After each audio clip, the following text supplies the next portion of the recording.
You're listening to Got Tech, the podcast with your hosts, Eric Geis and Nick Johnson.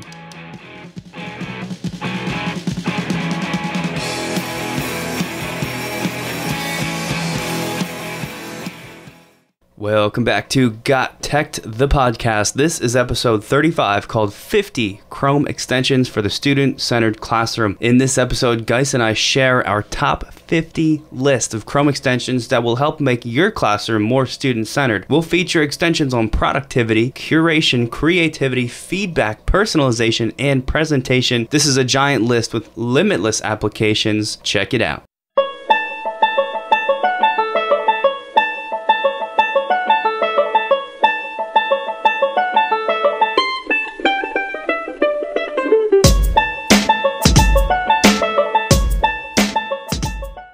All right, we're back with episode number 35. I mean, we are creeping up on a half a century here. Yeah, that's pretty insane. And this is really getting into summertime now, coming after our last episode where we gave everybody some resources to sort of advance their profession over the summertime. I guess we're kind of doing a similar thing here in episode 35, but definitely with a different spin. So, guys, why don't you tell everybody a little bit about episode 35 and what we're going to be featuring? Because I think this one is perhaps our most information-packed episode yet. Yeah, this episode, we're just going to have one long segment. And this segment is going to be jam-packed with Chrome extensions that you could use to support a student-centered learning environment or a student-centered classroom. So when you really think about it, say you're someone that might be more of a traditional teaching style, but you want to get more into your student-centered learning, your personalized learning, your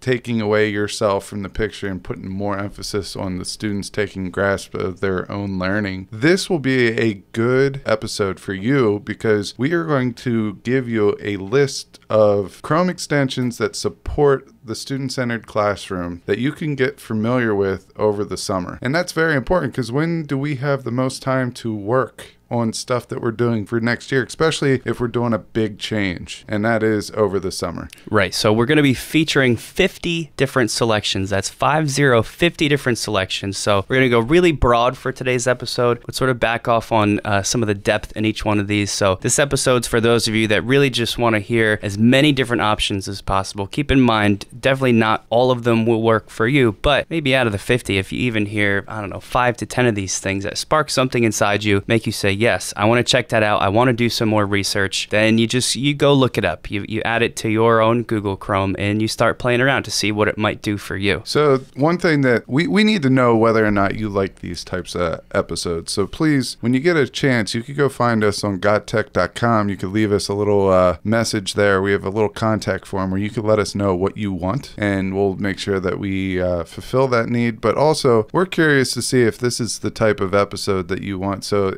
any way that you can leave us some feedback on Twitter at WeGotTech, and we'd love to hear from you. So the last thing before we start going through these 50 selections is we've categorized them in the ways that we thought would kind of be most helpful. And I'm just going to let everybody know what those categories are ahead of time before we get into it. And we're kind of probably going to go through them in this order too. So first, creativity. Second, curation. Curation, we just sort of mean the best ways to collect resources and possibly then share them out. Feedback, so providing feedback to students or just feedback in general. Personalization, presentation, and maybe it's definitely my favorite. It might be your favorite too because I think it has the most interesting things. That is productivity, so just ways to make a teacher's life easier. Yeah, student-centered learning, productivity is definitely key. It's going to keep you on track to get things out to them easier, quicker, and it also will help the students as well. So a lot of ours are going to fall within that broad category, but let's get right into the creativity category. And the first one I'll talk about is Canva, and this one is monumental in education because not only does it allow you to take templates that are already pre-made and get information out to them quick and it looks professional, but it also takes that person like me who has zero artistic capabilities, talents, whatever you want to call it, and I can make an infographic that looks so professional that people don't think that I actually made it.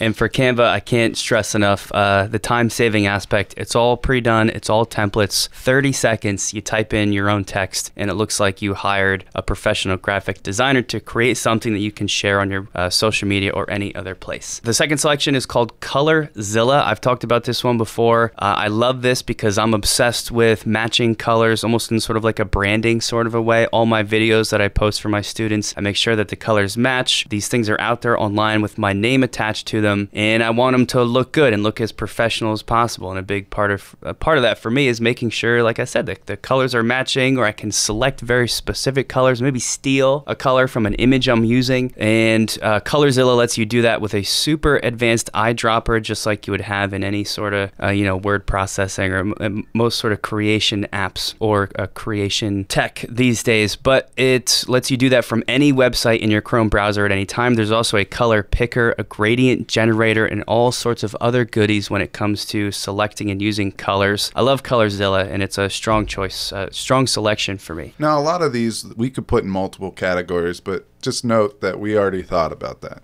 So the next one we could easily put in the personalization category, and it is called Pablo. We elected to go with the creativity because Pablo allows you to take a quote or a picture that you like and add the opposite to it. So if I had a quote that I really like, the will to win means nothing, the will to prepare means everything. And I want that quote to have a nice picture behind it. Well, maybe I go find, a sports competition where people competed and they won, and that picture really makes that quote stand out. Pablo will allow you to do it. And a lot of times this goes with the creativity. I'm creative in ideas. I'm not creative in the artistic sense of it. So if I walk into a classroom and I see teachers that have these quote message boards and stuff like that, well, this program right here allows me to be on the same playing field as them because they bring me the creativity, I bring the quote. And I think that's pretty awesome. Pablo's super cool. And the next one kind of goes along for me with my previous choice, which was ColorZilla. This one is called WhatFont. And WhatFont does exactly what it sounds like. Anytime you see a font that you like, WhatFont allows you to immediately look up and know the font name, the family of that font, color, style, size, position, any other information you need to know about that font. So then you can bring it to your own creations, your own videos, your own presentations, whatever else you're creating. It sort of just makes that super quick and easy, like with most of our selections from the creativity category. So I think that actually wraps it up for creativity, which means we can move on to our next category, which is curation. Guys, do you want to kick it off there? Yeah, and I'm going to kind of cheat here because I'm going to lump two together. And the reason why I'm going to do that is because one makes the other one extremely that much more organized and easy. And the one that is probably top 5 on the list of 50 is Google Keep. Google Keep allows you to save your URLs, text, images, take notes, whatever you want to do, and add labels to them so you can organize them by label. Now, category tabs for Google Keep allows you to basically turn those notes or whatever you save there into a sticky board, and each label, so each category that you have, so I have one for professional development, I have one for books I want to read later on, I have one for awesome blogs, and every professional development that I go to and sit through, I take anything I like from them and I put that in another label. But what category tabs for Google Keep allows you to do is you can organize all those things that you currently have in there or anything in the future by label just by changing the color to whatever label or color that you assign to that category or label. And I know teachers use Google Keep also for rubrics. They'll post their rubric in there and it's integratable into all our Google apps. So if someone writes an essay and you have your rubric, and you could easily just slide that rubric that you put in your Google Keep over to the Google Doc, and it makes a copy of it. You could also make virtual digital stickers by doing that as well. So we no longer put 100% A+ at the top in red pen. Now we put a GIF or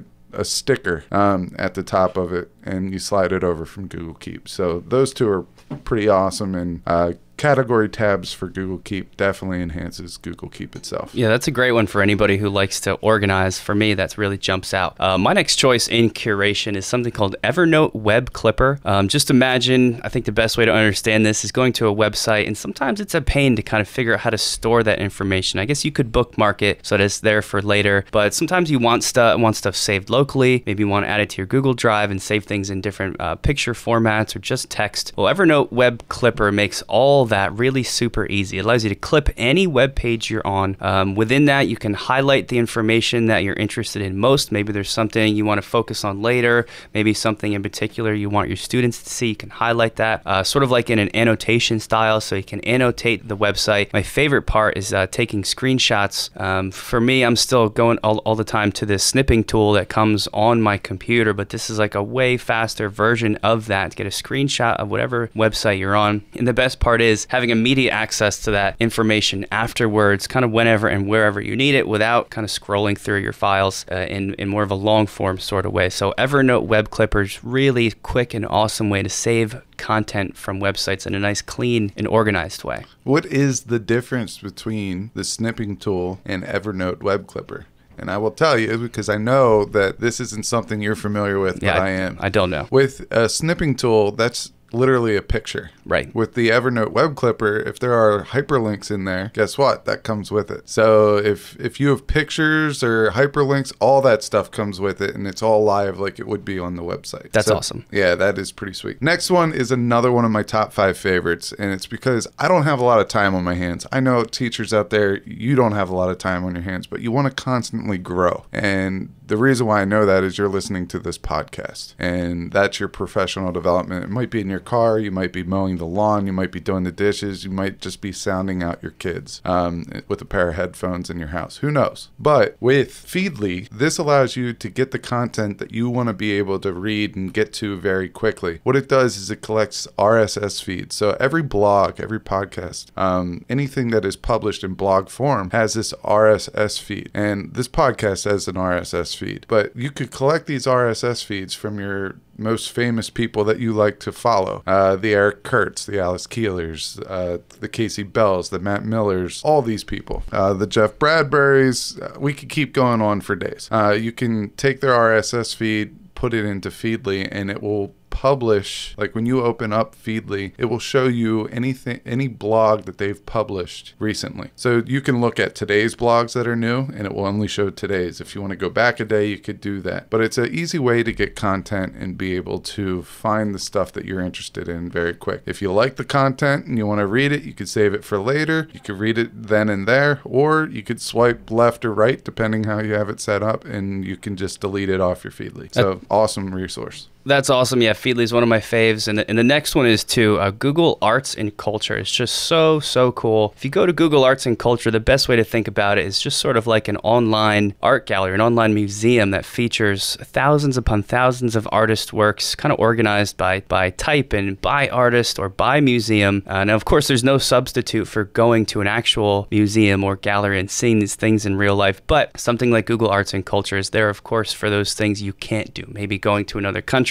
Obviously, your art class probably isn't going to be able to do that just in terms of money and time and everything else. But with Google Arts and Culture, it's probably about the closest you can get to actually going to the place. A lot of the paintings they have scanned in like super high res, so you can actually zoom in and really get closer to those works than you probably even could if you were there in real life. Again, no substitute, but definitely a different way to view art. Some of my favorite things that they have also, besides they call it the art camera, which is super high def artwork that you can view. There's also 360 videos in what they call Street View. Street View, kind of like on Google Maps, where you can sort of click and drag your mouse and you move around. You can look up, down, left, right, view whatever's around, zoom in. They let you do Street View, but inside of famous, not just artistic, but cultural sites. They have the Taj Mahal. They've got all sorts of different museums like the MoMA in New York, the Uffizi galleries in Florence. You name it, you've got it. Again, again, no substitute for going there, but when you can't, this is just a really cool way to tie it in. Even in a class like I teach with chemistry, there's a lot of chemistry to be learned about art and paintings and colors and dyes and photography. So what a cool intro to a lesson about some of that chemistry to kind of have kids explore some of these galleries. They also kind of let you do a thing in your new tabs within the Chrome browser. Every time you open a new tab,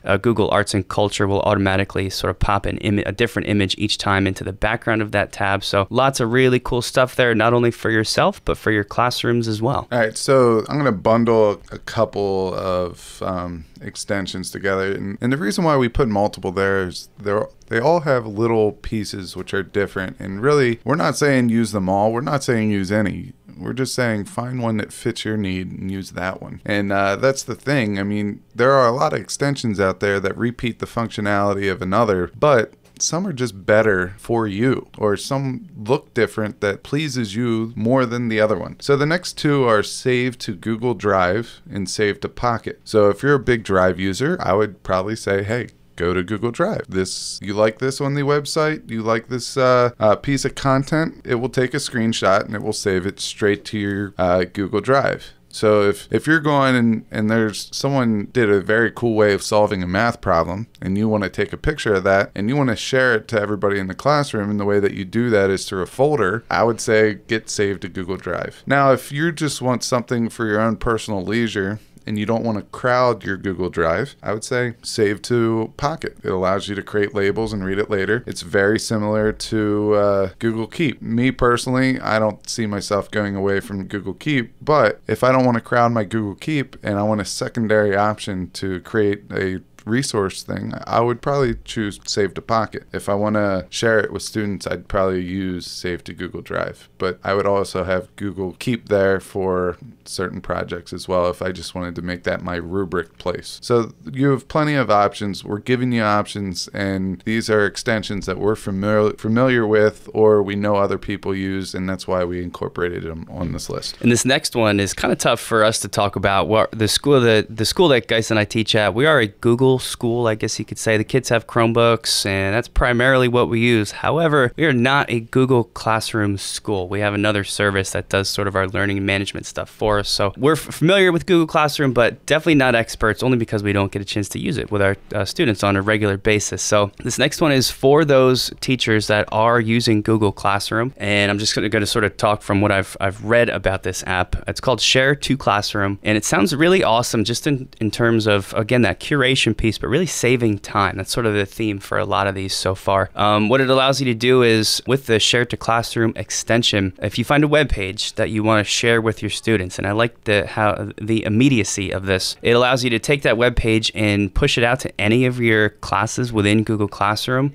so that they open up instantly on your students' computers. I could see this being really cool if students are working in small groups, maybe on a project, and you want them to see something as part of the next stage of that project, or if you notice everybody's struggling with a certain aspect, you quick find a resource, push it out. That opens up a discussion with the whole group. Tons of different ways that I could see this being used in a classroom. But again, I like sort of that instant, like, okay guys, check this out. Pop, it's there. They can see it. So Google Classroom teachers, definitely check out Share to Classroom. The next one I'm not going to spend much time on. It is equally effective and also provides you another option like the last couple I've talked about. You could save a page from anywhere and you could save it. It's called WakeLit. That's the extension. WakeLit is gaining more and more popularity, I feel. It's more talked about, but it's another curation resource. And this is going to close out our curation part of the show, and we're going to head into feedback with probably one of my favorites. I hate to talk about it because I know you love this one, but that's just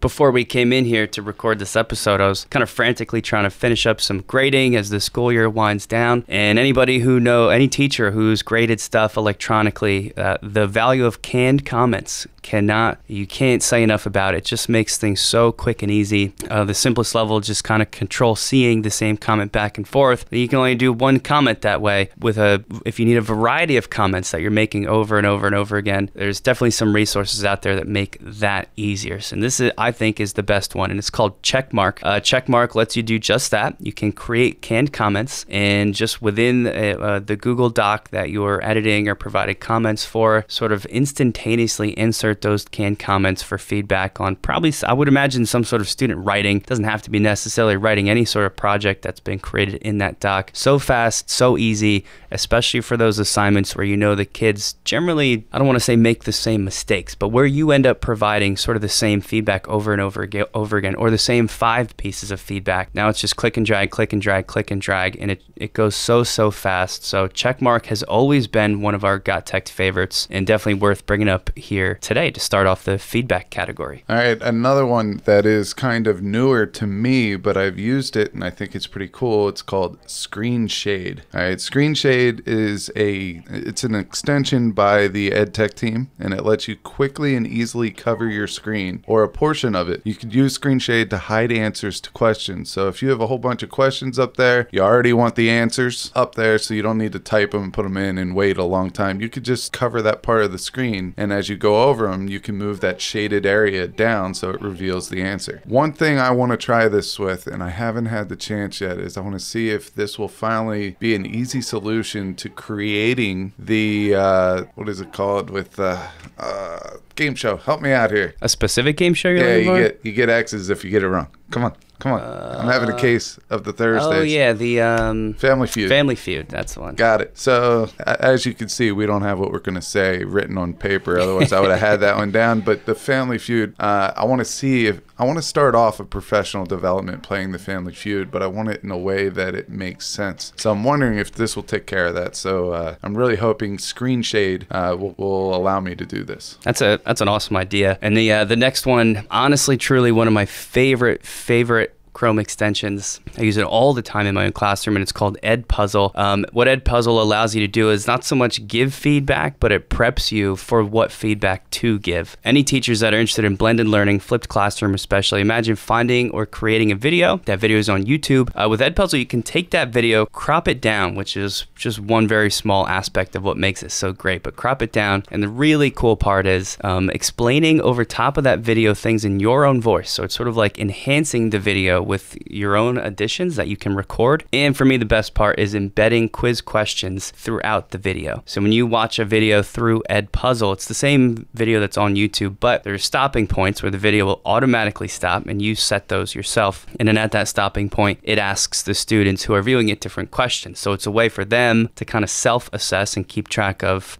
did I actually write this thing down? It must be important. It just prompted me to, I was just asked about that point. It also, as the teacher, kind of lets you know, because you get all this feedback before the students come to class, it lets you know what they maybe didn't understand in the video. And that, to me, really is the best part of any blended style lesson, any flipped classroom lesson, is sort of tailoring the class period to exactly what the students need. And EdPuzzle just makes that so seamless and easy. And the kids really enjoy it too, especially if they know that watching videos is a part of your class, because it's kind of helps them, honestly. If they get to a stopping point that asks a question, you're sort of letting them know, like, hey, this is important. This is something that you should focus on. So definitely EdPuzzle is worth checking out. Yeah, I definitely support the Ed Coach message that you have there, or the support for EdPuzzle extension. The next one I'm going to talk about is called ReichIQ, WRIQ. And this one is a newer one. It's by TextHelp. So that's the one, I believe TextHelp did Equasio, and they have a couple other really, really good extensions out there. And ReichIQ allows you to not only provide feedback to written essays, but it also gives you statistics. It has a built-in rubric where you could say this, they have it set up as grade level, below grade level, or above grade level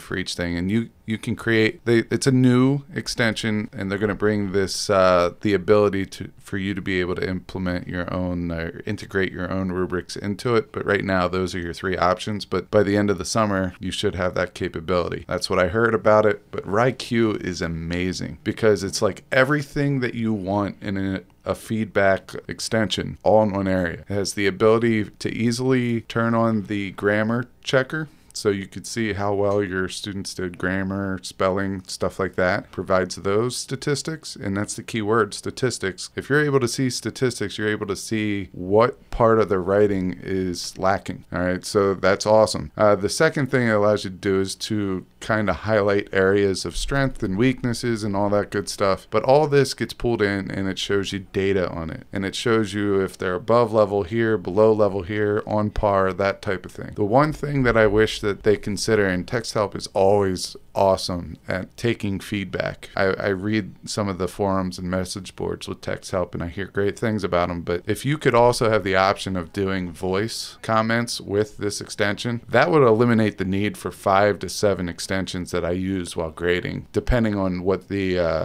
what the assignment is. I have one that I will use verbal feedback on if it's a smaller assignment. I have one that I would highlight if it's another assignment, but all these different options. So ReichIQ is one that's coming out of the woodwork, and it is going to be awesome. And ReichIQ to me sounds like it has the potential to be a game changer, like you said, for replacing so many different apps. The last one to close out the feedback category is a simple but awesome one. It's called Talk and Comment, and it really just allows you to leave voice comments within the comments of a Google Doc or a Google Slide. So most people are familiar with leaving comments on Google Docs, but now imagine you leave that comment by highlighting a piece of text, but instead of just typing in the comment, you actually get to record your voice. And I like that because sort of it lets everything seem a little more personalized for the student getting the feedback from you because it's your voice instead of just being typed.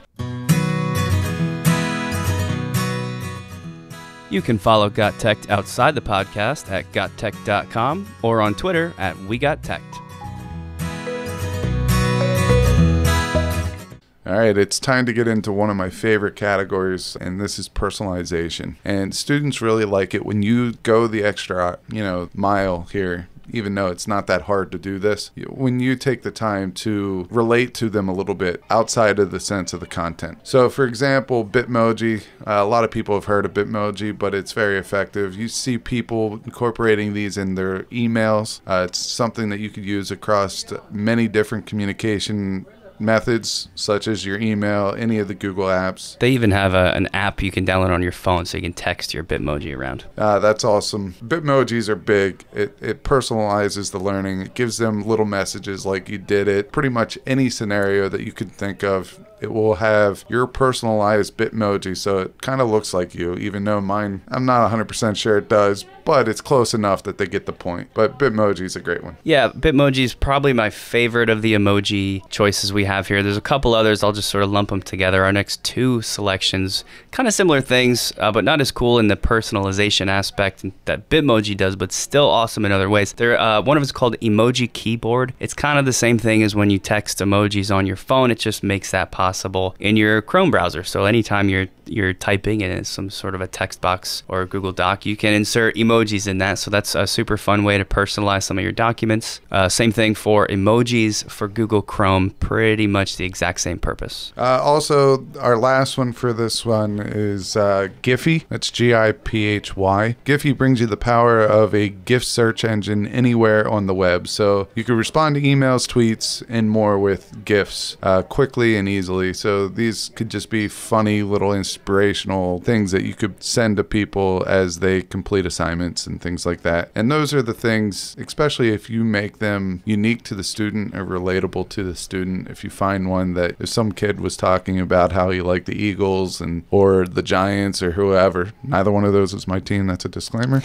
My team is very bad. But anyway, if you find one where it has one of their favorite teams or players spiking a football after they scored a touchdown, they appreciate that, they recognize it, and that tends to get you bonus points in their eyes. And that's a good one for me to sort of tie into our whole next section. That's it for personalization, and we're going to move into presentation now. And you'll find in the presentation category, it's really just different things that you can use to create presentations, mostly in the video format, that can be posted or viewed by your students outside of the classroom. And I think Giffy is a big part of that for me. So we have 4 here. I'm going to read off all of them now, and then we'll kind of talk about each one briefly individually in terms of what makes them kind of unique and special. So they are Loom, Loom, Loom, Nimbus, Screenshot, and Screencast. There's also Screencast-O-Matic, my personal favorite, and Screencastify. So I'll kick it off with Loom. Mostly you'll find these all pretty much do the same thing. They are, in essence, screencast recorders or screen recorders. So whatever's on your computer screen, it records that with your voice over top. The classic way to use this is kind of clicking through a slides presentation, and you record that, and you can make a really nice professional looking video. Loom does just that, but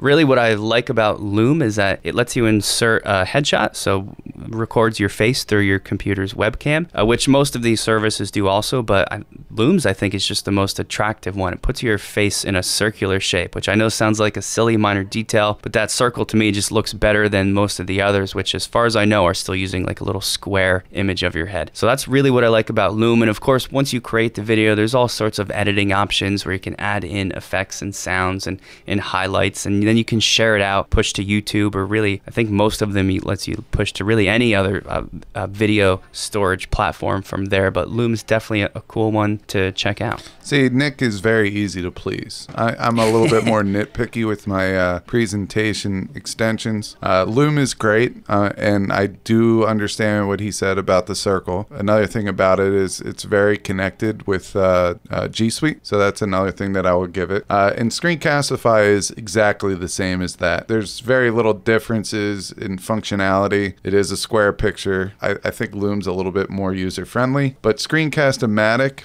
it will connect. You are able to save it places and things like that. But as far as editing, Screencast-O-Matic, in my opinion, is far above all the others. And then probably fourth on this list is Nimbus Screenshot and Screencast. The reason why we brought this one into this category is one thing I like about it is when I go to take a screenshot, it's whatever's on your screen, but what if what you want is larger than the screen? Well, with some of the advanced tools, and I know I have a subscription to this one because I needed it for a project, but I can't remember if this is part of the freemium or if this is the enhanced, but it allows you to scroll. So if the page is larger than your screen, it allows you to scroll down and make a big cut. Whoa, that's awesome. So that is the reason why this one is included in this one. I would use the other three for the screencast purposes, but for the screenshot, I would definitely use Nimbus Screenshot and Screencast. That's really cool. I didn't know Nimbus did that. I'm going to have to check that out. And that wraps up our presentation features. We'll get into the last category, which is the behemoth, the Tyrannosaurus Rex of our category selections today, and that is productivity. You'll find a lot of these aren't necessarily designed for teachers. A bunch of them are, but some of them aren't. But we think that's okay because anytime you can make your day more productive, that allows a teacher to enhance really any other aspect of the job, which is what we're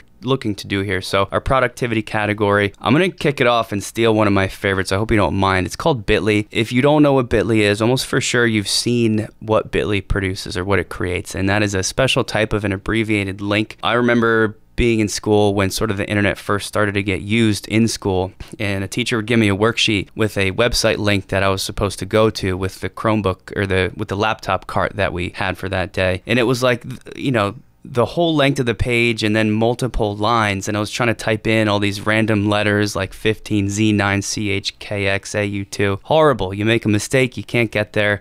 Today we have a lot of ways around that, of course, and one of them is Bitly. You create a Bitly account and it lets you put in a super long URL and it produces a super teeny tiny short one that is just a lot easier to type in to your browser and then navigate to. And my favorite part about Bitly is that it lets you customize these. So the ending part of the shortened Bitly URL, they all start with bit.ly / something like that. And then you can decide what words or numbers or codes gets typed in at the end. There's all sorts of really cool applications from this. I use them for scavenger hunts where they have to type in the right code to get to the website, or just try and come up with weird, goofy things to end those links with. And Bitly is also trackable, so you can go into your account and see how many times certain links have been clicked. So Bitly's definitely one of my favorites here in productivity. And I have to add on to this a little bit, and Nick and I have found this out the hard way, but it is case sensitive.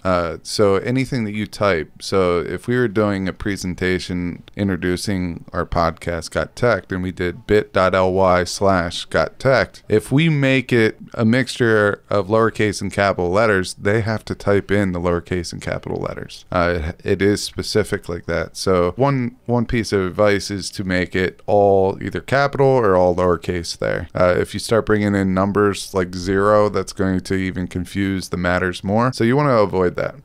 But I do love the trackability of Bitly because that allows you to know how many people have clicked on it or how many times something has been clicked on. So let's get back into it in the correct order because Nick button-hooked me here. I don't even know why we assign things. Yeah, it doesn't matter. But thinking of assigning things, when Nick first started teaching, he would have this to-do list like it looked like the scroll from the Munchkins in The Wizard of Oz. I mean, this thing went down to his feet and rolled down 3 steps and it was still there. And by the end of the day, somehow he would have all this done. Now, I was like, what do you put on that thing? You know, pretty much everything. I was like, so if you breathe in, breathe out, you just crossed off 2 of those. Yeah, kind of like that. Put them on the list. I was like, why? It makes me feel more accomplished. Well, any do new tab, this extension allows you to create a to-do list. And as you're done with them, you can take them off the list. So instead of Nick wasting 14 tablets on his to-do list every day, now he can just use this and just take up digital space.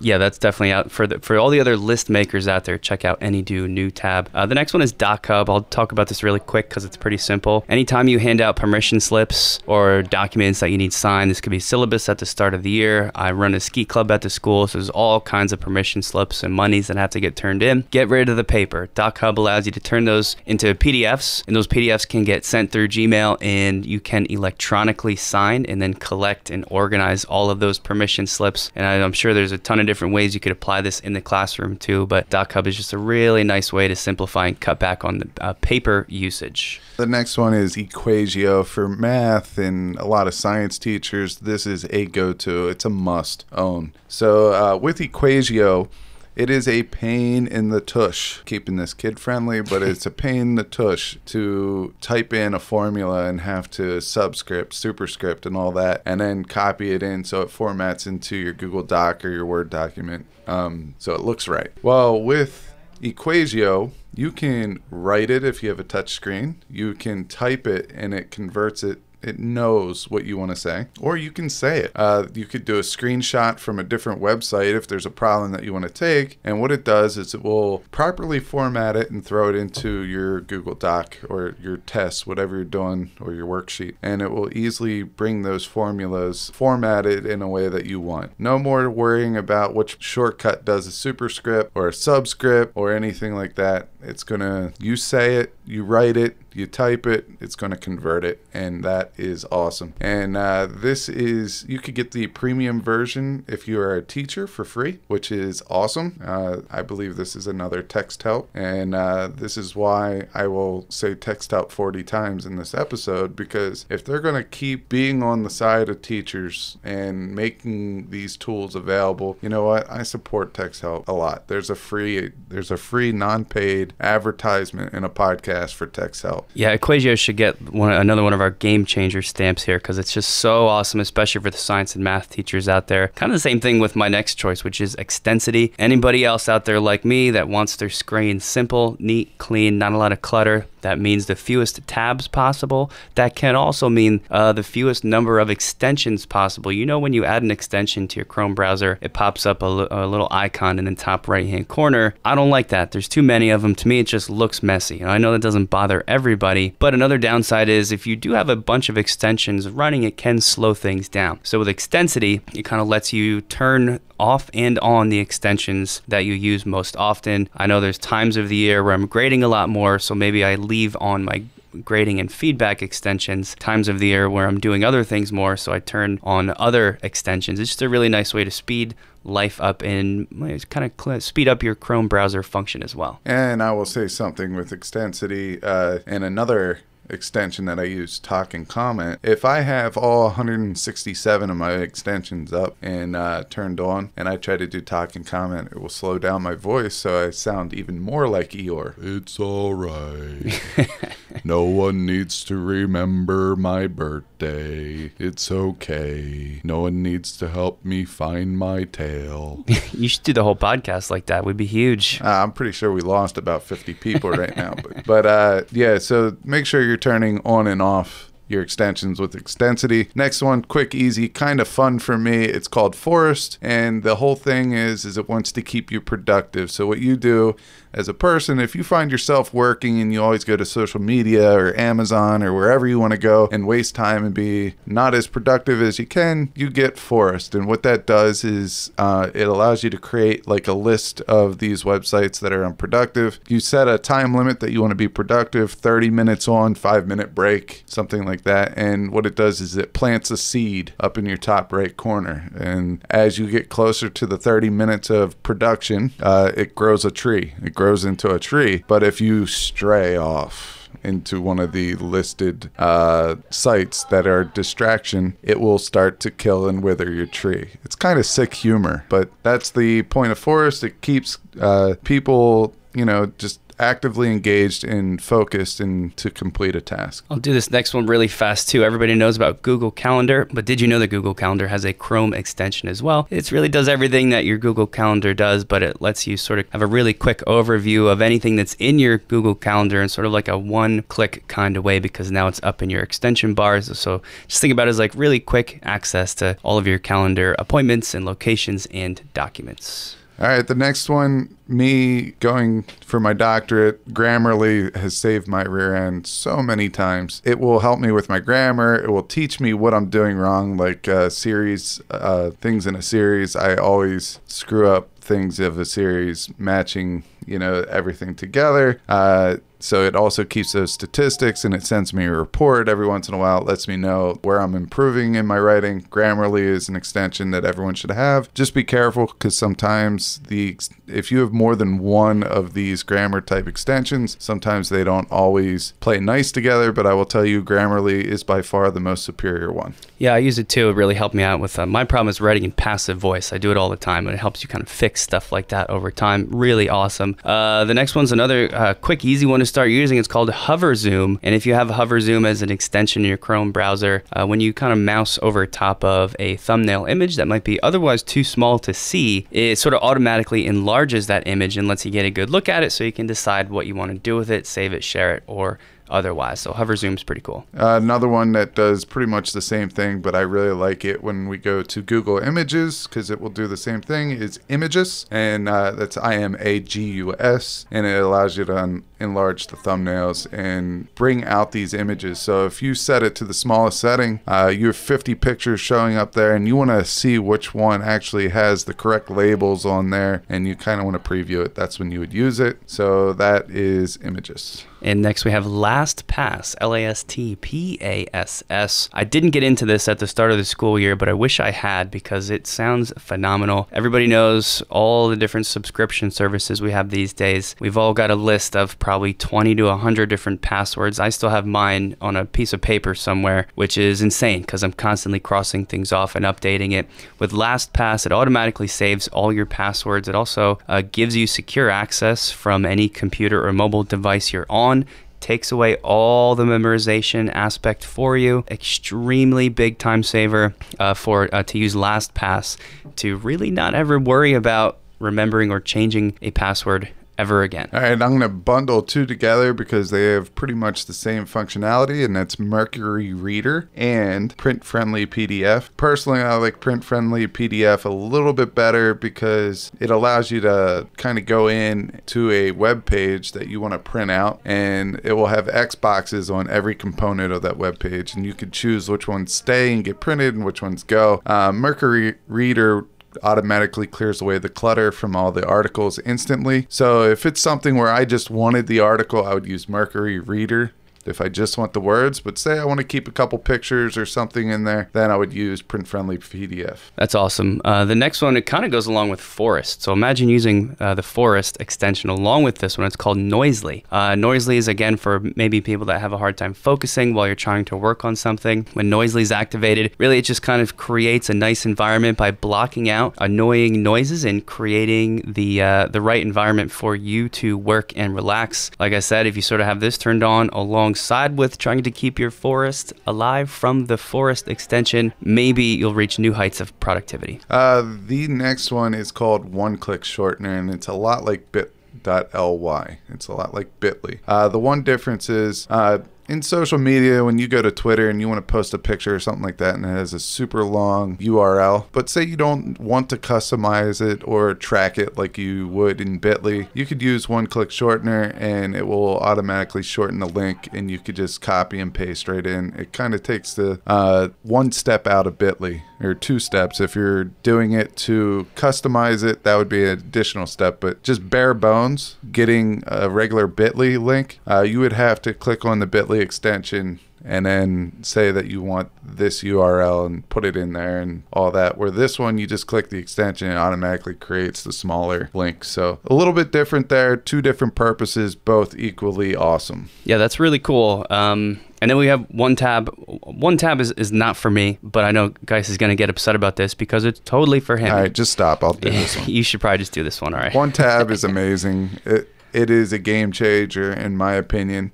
It has several functionalities several functions that are awesome. All right, the first one is, I'm a tech coach. I work with a teacher every single period of the day. All right, so I might have 10 links open with a project that I'm working with Nick. I get done with him. I go to the next one. I'll have 10 different links there and 10 different links to the next period. So after each period, what I could do is hit the one link tab, and it's going to shorten them all into a list, a hyperlinked list. And then I can save that list, say Nick Johnson's resources, and I can make sure that it doesn't go away. And then the next one, I work with another teacher, insert Steve. Steve's a teacher that I just made up, and we're doing a project. I could create a list there. Say we were just working on my computer. Well, OneTab allows me to send that list using the URL that is on that combined list to Steve or to Nick, so they also have the resources. It also allows me to lock them so they can't be deleted. Now, the next day, Nick comes back and we want to work on a project, but we only need 2 of those links. Well, guess what? I could click on those 2 links, and those are the only 2 tabs that are going to pop up. But that whole list is still going to be there. So there's several uses. You could use this for sharing resources with your students as well. Yep. OneTab is really cool for all those people that are into lots of tabs or sharing lots of tabs. Definitely some uses there. This one I think is so awesome and doesn't get as much attention as I think it should. It's OurStickies. If you can imagine, I know a lot of just regular computers, like the desktop, the computer itself has this feature where you can sort of add like a little sticky note, a digital sticky note to the screen as like a to-do list or whatever else. OurStickies lets you do that, but it lets you do it in your Chrome browser on websites. And the way it works is you place the sticky note, type in whatever you want. It can also, the sticky can also be a screenshot or an image, which you can drag, resize, make bigger, smaller. The coolest part is if you're on a website doing something and you have to stop and move on to something else and you want to come back to it later, if you put a sticky note on that website and you can X out of the whole window, when you come back to it later, that same sticky note will still be there on that site in the same position. Really, really cool way to kind of keep track and remember what you're doing within your browser. So check it out. All right, so I'm going to knock out 3 because they all kind of run with one another, and that is tab glue, tab scissors, and tab resize. So a lot of times, like, I know a lot of tech coaches have 2 monitors.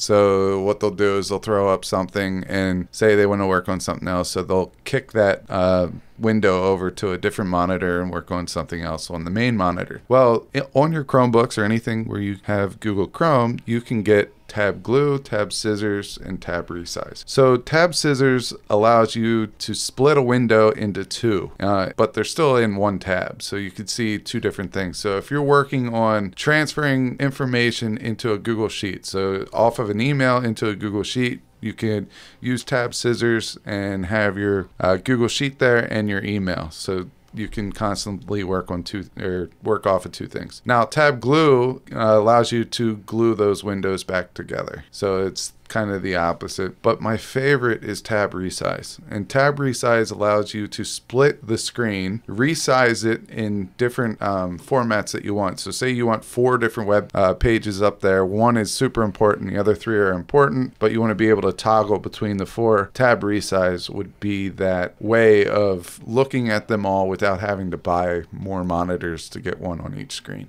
That's an amazing one, and I'm going to do not our final selection, but our final selection for those of you that may have trouble focusing. And this one is called Strict Workflow. So we've got Forest, we've got Noiselee, and now we have Strict Workflow. What this does when it's enabled is it kind of enforces certain times of distraction-free work followed by breaks. And I think they use like a 25-minute to 5-minute ratio where it kind of times out for you 25 minutes of distraction-free work, and then it lets you know when that is over, followed by a 5-minute break. And you can repeat that cycle as many times as you need to sort of force yourself to not stray from whatever work you're trying to get done. That might be a great tool to use in your classroom too, because a lot of times you need your students to get up and move around, especially if you're in block scheduling. So maybe have one of these things there. It's a good compromise. The next one probably has the best name out of the whole list, and that is Sir Links-A-Lot. When we go to our Google Apps within G Suite for Education, if you want to push out a link to your students and they have to make a copy, there's a shortcut to do that in the URL. If you want to make it easy, you just use Sir Links-A-Lot. So you want to push out a Google Doc, but you don't want them to be able to edit it, but you want them to have their own copy. You could use the Sir Links-A-Lot extension to force them to make a copy that goes into their Google Drive. You could do this also for them to view a PDF, and also it just makes everything that much easier. And you really cut down on a lot of steps, so it's going to save you a lot of time, especially if you're one of those teachers that shares a lot of things with your students. This next one will be my final selection out of the list of 50, and it's called Pushbullet. Anybody else who's like me that kind of gets a little bit anxious feeling sometimes because so many of the things we collect, digital things in terms of photos, songs, links, they're all over the place. I got some on my phone, I have some on my computer, I have some on whatever tablet I use at home, I have some on my home computer versus school. They're everywhere. But Pushbullet kind of gives us a place to sort of populate all of those resources all in one spot. This even can include things that your friends send you, put it all in one place with Pushbullet to kind of streamline where you go to find really anything that you've saved for yourself for later. And number 50, and this should be a drum roll because I feel like we did the marathon today, but we can't leave a QR extension out of the picture here. So the QR code extension is our selection for a QR code generator and reader in one. Now note that a lot of the smartphones now in their camera function has the ability to read QR codes, and I think that's awesome because we all have our phones there, but to generate one is a little different. Use the QR code extension to create a QR code that will point people to a website or a resource, anything with a URL, and it kind of takes student learning to the next level. I know that you do an amazing race based on all QR codes. This would be something that you would use for that type of a project. Say that you want students to get information in the hallway. You have a poster saying that there's a dance next Friday, but you need them to know that it's formal, it's $15, it's at this address, it's blah, blah, blah, blah, blah. Slap a QR code. If they're interested in signing up, you could attach it to a form. Whatever you want to do, a Google form, they hit the QR code with their phone, they fill out the form, and they're off to the races. So those are our 50 Chrome extension choices. Hopefully you found at least a few things that you can use out of that list. And remember, like Guy said at the beginning, please let us know if you enjoyed this episode where we just kind of massively blasted you with as many different selections as possible rather than just focusing on like one or two and really deeply exploring those. Here we're kind of leaving the exploring up to you guys, but please reach out with that feedback and definitely check us out next time on GotTech the podcast. Thanks for listening to GotTech the podcast. Remember to subscribe to our show and follow us at WeGotTech on Twitter so you can stay up to date with the latest episode releases, blog posts, product reviews, and PD announcements. You can also follow Geis and I individually at GeisGotTech and at NickGotTech on Twitter or on Instagram at NickGotTech. Finally, remember to check out our website, GotTech.com, where we post all our episodes, articles, and resources available to you for free. Until next time.